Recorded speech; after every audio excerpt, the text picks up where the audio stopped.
Bienvenidos ya a la clase 21, donde vamos a ver en física el campo magnético. Un campo magnético pues no es una región, no es más que nada una región, donde actúan las líneas de fuerza generadas por un imán. Aquí vemos una configuración donde tenemos el imán norte-sur, donde las líneas de fuerza son generadas por limadura de fierro. Se ponen estas limaduras para poder representar estas líneas del campo, porque estas líneas del campo magnético pues son invisibles. Aquí tenemos otra configuración, aquí es una barrita también, puede ser un imán o puede ser una especie de U, donde también me generan pues las entradas norte-sur. Y aquí tenemos una configuración de un campo magnético circular generado pues también por una barra imantada. En 1831 Michael Faraday pues descubrió las corrientes eléctricas inducidas a partir del experimento que realizó con una bobina y un imán. Esta bobina y este imán, al unirlos, pues me generaban líneas de fuerza de campo magnético, como podemos ver aquí en esta espira, pues me generan líneas de campo magnético, ¿no? Y la inducción electromagnética pues da como resultado la producción de una corriente inducida y de una fuerza electromotriz, pues que se conoce como FEM, que es fuerza electromotriz. Como vemos aquí en este ejemplo, si nosotros acercamos un imán sobre esta espira, vemos que se genera una carga eléctrica, una corriente eléctrica que están circulando, como pueden ver, y pues esta corriente eléctrica se puede medir con un amperímetro o con un voltímetro, y pues al hacer esto, pues se genera una FEM, que es decir, pues una fuerza electromotriz. Por lo tanto, pues en un campo magnético, pues también se produce el tener cargas eléctricas en movimiento, es decir, corriente eléctrica. Todo cable que tenga una corriente eléctrica, pues siempre va a generar un campo magnético. Es por eso que algunos aparatos electrónicos, pues siempre generan alguna interferencia y por eso recomiendan que no tengamos, pues muy pegados ciertos aparatos electrónicos, pues para que estos campos magnéticos no interfieran entre sí, pues por las corrientes eléctricas que se generan entre ellos, porque pues como podemos ver, un campo magnético pues es generado por una corriente eléctrica que son cargas en movimiento, como se puede ver aquí, pues al apagarse o prenderse la esferita o más que nada la lámpara, pues en este caso se genera un campo magnético producido por las corrientes eléctricas que se generan en esta bobina que adentro pues tiene un imán. Un ejemplo, me pueden preguntar en cuál de las siguientes condiciones se genera un campo magnético. Inciso A, por la simple presencia de cargas eléctricas, pues no, porque tienen que estar en movimiento.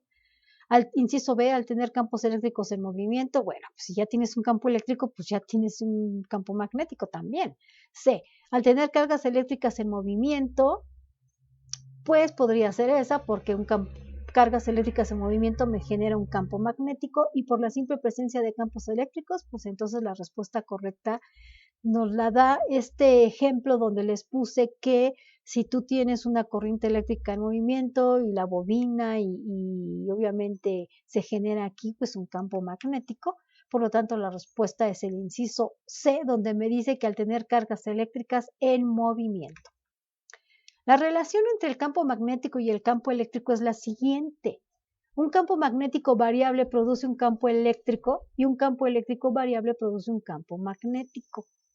Si yo tengo una intensidad de campo magnético baja, voy a tener una intensidad de corriente eléctrica baja, como muestra aquí la figura. Y si tengo una intensidad de campo magnético alta, voy a tener una intensidad de corriente eléctrica alta. Esa es la relación entre campos magnéticos y eléctricos y corriente eléctrica o cargas en movimiento. La magnitud de la fuerza que actúa sobre una carga Q que se mueve a una velocidad v producida por un campo magnético V grande, perpendicular a la velocidad v, es de la misma magnitud que la producida por un campo eléctrico E, perpendicular tanto a la velocidad como al campo magnético. Por tanto, los campos eléctricos y magnéticos se relacionan con las siguientes ecuaciones. Esta relación viene dada mediante la fuerza, que es igual al campo magnético por la carga por la velocidad de la carga.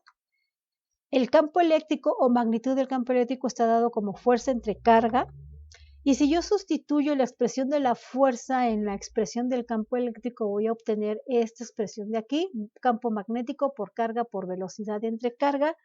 Elimino las cargas y entonces me va a quedar que el campo eléctrico va a ser igual al campo magnético por la velocidad de la carga.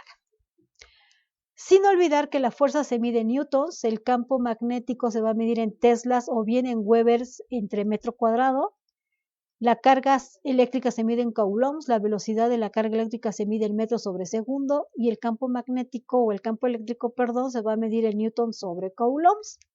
Con esta relación me pueden preguntar lo siguiente: ¿cuál es la fuerza que siente una carga de 3 por 10 a la menos 6 coulombs que lleva una velocidad de 6 metros sobre segundo debido a un campo magnético de 2 por 10 a la 6 teslas sobre metro cuadrado?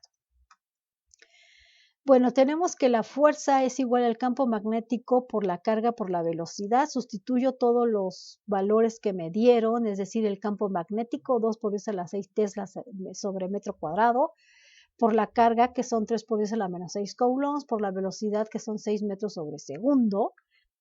Multiplico 2 por 3, 6, por 6, 12, por 10, por 6 a la menos 6. Recuerden que se aplica la ley de los signos de las potencias que se suman, entonces sería 6 menos 6 y obviamente todo me va a quedar en newtons porque estoy manejando fuerzas, entonces me va a quedar 12 por 10 a la 0, pero 10 a la 0 da 1, por lo tanto me va a quedar 12 newtons, es decir, 1 por 12 me va a quedar 12 newtons. Ahora, ustedes podrán decir, bueno, pero ¿de dónde salió esos newtons? Bueno, antes que nada, si manejamos fuerza, recuerden que las fuerzas están medidas en newton siempre que estamos en el sistema MKS. Pero para aclarar un poquito más esta situación, y la respuesta correcta obviamente es la C, que es la 12, sabemos que un Tesla es igual a Weber sobre metro cuadrado. La carga, que es un coulomb, es igual a amperes por segundo. Si yo sustituyo el campo magnético y los Webers, en este caso que serían kilogramo, metro cuadrado, segundo cuadrado por amper, esto es un Weber entre metro cuadrado, que es esto que está acá. Aquí sustituí la equivalencia del Tesla. Luego, por los coulombs, que es amper por segundo, por la velocidad, que son metros sobre segundo. Aplico la ley del sándwich aquí en esta expresión, poniéndole un 1 acá abajo. Entonces me va a quedar extremos arriba, medios abajo. Voy a multiplicar kilogramo metro cuadrado por 1. O sea, cancelo los segundos y me va a quedar kilogramo por metro cuadrado. Y luego segundo cuadrado por amper por metro cuadrado me va a quedar en esta expresión de acá. Cancelo los metros cuadrados, cancelo los amperes y me va a quedar kilogramo metro segundo cuadrado. Y hay que recordar que esta expresión de acá, kilogramo metro segundo cuadrado, eso es lo que equivale a un newton. Obviamente eso no me van a preguntar, eso es análisis dimensional, pero para aquellos que quisieran saber de dónde salieron los newtons, pues de ahí salieron, de ese análisis. Siguiente ejemplo. Si el flujo magnético en cierta región está cambiando con el tiempo, entonces la energía debe ser disipada como calor, un campo eléctrico debe existir en el límite del tiempo, una corriente debe fluir en función de la variación del tiempo, una FEM debe existir en función de la variación del tiempo.